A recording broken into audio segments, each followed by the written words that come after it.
seorang gadis yang berusia 20 tahun. Dirinya berada jauh dari kedua orang tuanya semenjak ayahnya terluka dalam kecelakaan mobil yang membuatnya menjadi cacat.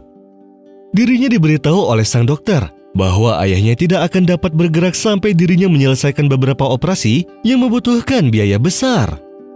Dia pun menjadi sangat sedih, sehingga harus meninggalkan sekolah di universitasnya dan bekerja sebagai perawat di rumah sakit swasta, agar dirinya dapat membiayai kedua orang tuanya serta adik laki-lakinya, dan selama pekerjaannya dia selalu berdoa setelah selesai sholat fardu. Suatu hari, direktur rumah sakit memintanya untuk merawat seorang pemuda kaya raya yang baru tiba di rumah sakit.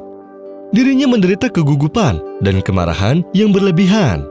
Dan direktur mengatakan kepadanya bahwa hanya si gadislah satu-satunya yang bisa mengendalikan kondisi ini. Dan ketika dia bertemu dengan si pemuda kaya itu, ia merasa bahwa pasien tersebut baik hati dan sangat bertentangan dengan apa yang sudah didengarnya dari sang direktur. Gadis itu tahu dari si pasien bahwa dia telah menderita kejang sejak usia muda. Tetapi saudara-saudaranya ingin penyakit lamanya kambuh, sehingga mereka dapat berbagi kekayaan yang sudah diwarisi dari orang tuanya yang sudah meninggal dunia.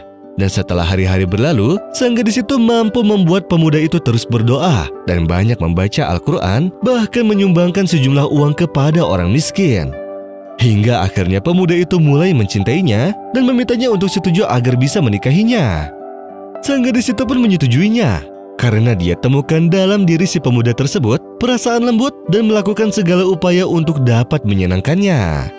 Setelah menikah, si gadis itu pun tahu setiap gerak-gerik dari saudara-saudaranya ketika terjadi pertikaian. Bahkan mereka menawarinya sejumlah uang sebagai imbalan agar dia meminta cerai kepada suaminya, serta membantu mereka membuktikan kegilaan suaminya. Tetapi sang gadis itu menolak dan setia pada suaminya, serta membelanya dengan penuh semangat. Dan setelah berbulan-bulan menikah, gadis itu pun hamil, dan betapa mengejutkannya ketika para dokter mengatakan kepadanya bahwa janin yang berada di dalam kandungannya akan cacat jika tetap dibiarkan hidup. Dan mereka menawarinya agar sang gadis melakukan aborsi untuk menyingkirkan janin tersebut. Tetapi sang gadis benar-benar menolak aborsi, dan ia menerima apa yang sudah Allah takdirkan untuknya.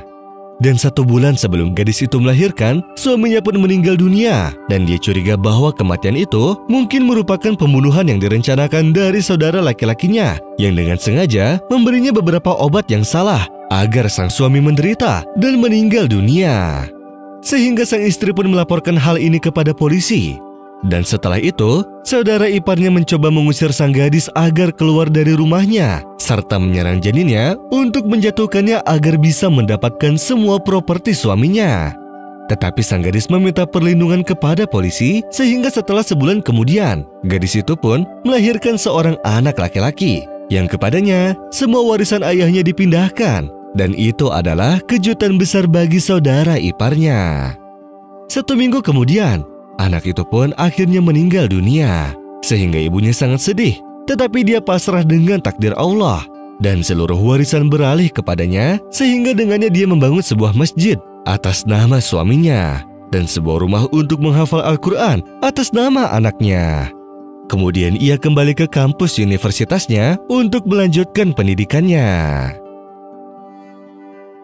وَلَنَبْلُوَنَّكُمْ بِشَيْءٍ مِّنَ الْخَوْفِ وَالْجُوعِ وَنَقْصٍ مِّنَ الْأَمْوَالِ وَالْأَنفُسِ وَالثَّمَرَاتِ وَبَشِّرِ الصَّابِرِينَ الَّذِينَ إِذَا أَصَابَتْهُم مُّصِيبَةٌ قَالُوا إِنَّا لِلَّهِ وَإِنَّا إِلَيْهِ راجعون أولئك